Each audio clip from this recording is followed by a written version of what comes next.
Grazie Presidente, ma alcune precisazioni così anche perché diciamo così, la storia poi merita di essere ricordata.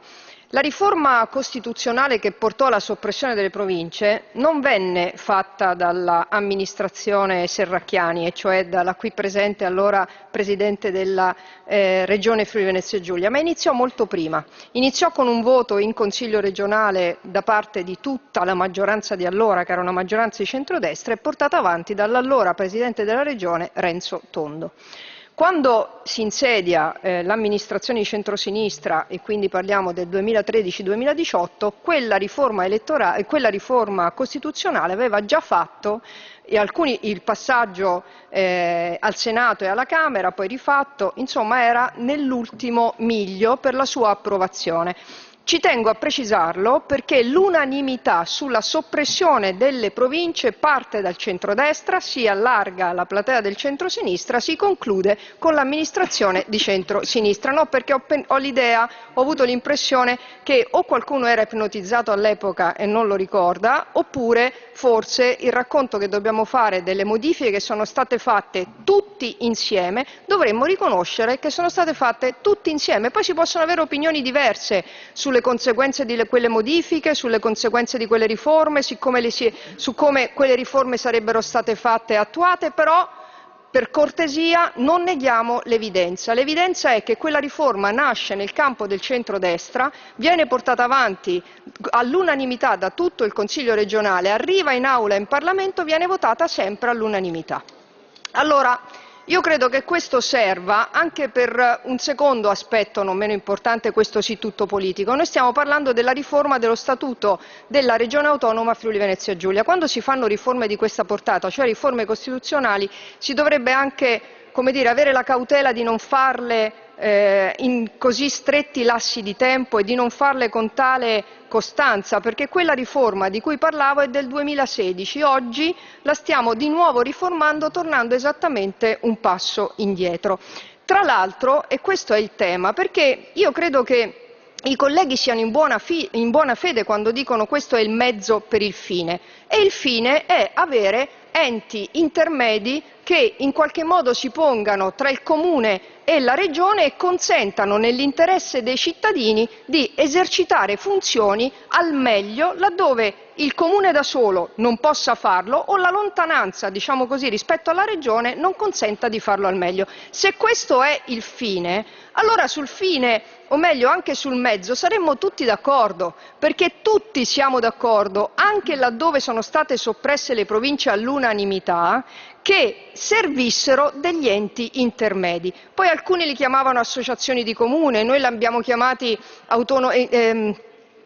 unioni territoriali intercomunali, l'amministrazione Federica le ha chiamate enti di decentramento regionale, ma che fosse necessario per una questione di pianificazione strategica, penso all'edilizia scolastica, penso alle strade provinciali dove tutti lamentavano il fatto che le province non avessero risorse per poter sfalciare ad esempio le strade. Bene, i comuni venivano in regione e dicevano regione pensaci tu, e infatti venne fatta FVG Strade, che è una società regionale, voglio ricordare, che ha la gestione delle strade in Friuli Venezia Giulia, anche di quelle che erano le ex strade provinciali, anche di quelle che sono le strade comunali che in qualche modo si è gestito appunto in forma condivisa. Quindi se il fine è, nell'interesse dei cittadini, avere degli enti intermedi che possano garantire una migliore e più efficace gestione del territorio, siamo tutti d'accordo. Dov'è che ci dividiamo? Che questa riforma dello Statuto del Friuli Venezia Giulia è perfettamente inutile, perché già oggi ci sono enti di secondo livello. Già oggi in Friuli Venezia Giulia, se venisse voglia di chiamarle province, lo si potrebbe fare e chiamarle province. Già oggi quegli enti di decentramento regionale ricevono funzioni dalla Regione oppure svolgono attività che gli vengono affidate dai comuni. Già oggi potrebbero avere dipendenti che in qualche modo esercitino quelle funzioni. Già oggi potrebbero avere le risorse per esercitare in modo efficace quel tipo di funzioni. E allora perché facciamo la riforma dello Statuto del Friuli Venezia Giulia per reintrodurre, diciamo così, le province, che poi chiamiamo enti di area vasta? Per un semplice motivo, perché c'è una cosa che oggi non si potrebbe fare a legislazione vigente, per la quale, ripeto, non sarebbe necessaria una riforma costituzionale, ed è l'elezione diretta. Questa è l'unica questione. Ora io non credo francamente che i cittadini si siano appassionati al esercizio democratico dei loro rappresentanti. I cittadini sono appassionati di due cose che non trovano risposta in questa riforma. Primo, dove si trovano i soldi per svolgere le funzioni che verranno affidati a questi enti di area vasta.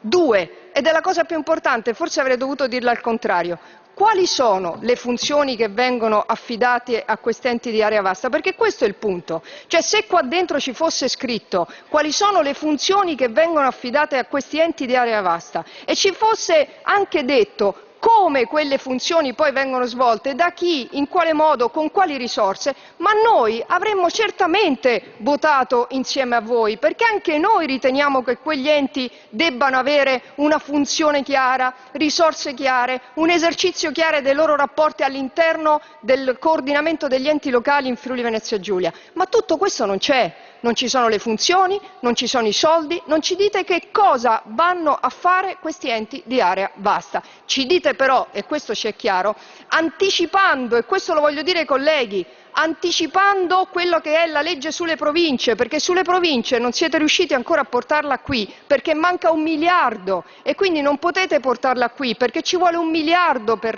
reintrodurre le province, diciamo, vecchia maniera. Però allora intanto lo facciamo in Friuli Venezia Giulia e in Friuli Venezia Giulia utilizziamo la riforma dello Statuto del Friuli Venezia Giulia autonomia speciale semplicemente per la previsione dell'elezione diretta. Ecco, è su questo che ci dividiamo e ci divideremo, perché non c'è una risposta ai bisogni dei cittadini, perché io non ho ancora capito quanto del bilancio regionale del Friuli Venezia Giulia verrà trasferito a questi enti di area vasta e che cosa saranno chiamati a fare, mentre sono certa, ad esempio, che in virtù anche dei tagli che sono stati fatti al Piano Nazionale di Ripresa e Resilienza queste risorse avrebbero potuto essere destinate alla Casa della Salute, avrebbero potuto essere destinate alla sanità territoriale, avrebbero potuto essere destinate alle infrastrutture. Penso al fatto, ad esempio, che noi abbiamo un'infrastruttura ferroviaria che è ancora insufficiente a far sì che la nostra regione si colleghi col resto dell'Italia. Avremmo potuto inserire con queste risorse chiare, queste risorse